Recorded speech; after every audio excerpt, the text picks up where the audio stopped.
খোদ সাকিব আল হাসান লিটনের ব্যাটিংয়ের ভক্ত। 2014 সালের কথা, মিরপুরে বসে সাকিব লিটনের ব্যাটিং দেখছিলেন।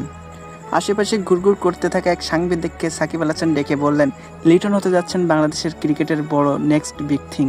সেই পথে হাঁটেন লিটন। মোহাম্মদ আশরাফুল থেকে মুস্তাফিজুর রহমান, লাল সবুজ জার্সিতে বাংলাদেশের হয়ে অভিষেক হয় অনেকেরই। তবে অভিষেকের মতো রঙিন হয়নি বাকিটা কেরিয়ার। তবে লিটনও হারিয়ে যেতে পারতেন। তবে হারিয়ে যাওয়ার মুখ থেকে বারবার ফিরে এসেছেন লিটন। রঙিন পোশাকে লিটনের অভিষেক হয় 2015 সালে ঘরের মাঠে মিরপুরে ভারতের বিপক্ষে। সেবার ভারতকে হারিয়েছিল মাশরাফির নেতৃত্বাধীন বাংলাদেশ। তার কয়েকটি বছর পর লিটনের কাঁধে ওঠে বাংলাদেশ টি-20 দলের নেতৃত্ব। লিটনের নেতৃত্বে বদলে যায় বাংলাদেশ টিম। টানা তৃতীয় সিরিজ জিতে ফুরফুরে মেজাজে এশিয়া কাপের জন্য রওনা দেয় বাংলাদেশ টিম। লিটনের দুর্দান্ত নেতৃত্বে হংকং ও আফগানিস্তানকে হারিয়ে সুপার ফোরে কোয়ালিফাই করে বাংলাদেশ। লিটনের নেতৃত্বে সুপার ফোরে শ্রীলঙ্কাকে হারিয়ে ফাইনালের স্বপ্ন দেখতে থাকে বাংলাদেশ। 18 কোটি মানুষের আবার স্বপ্ন ভঙ্গ হলো। ইনজুরিতে ছিটকে গেলেন লিটন।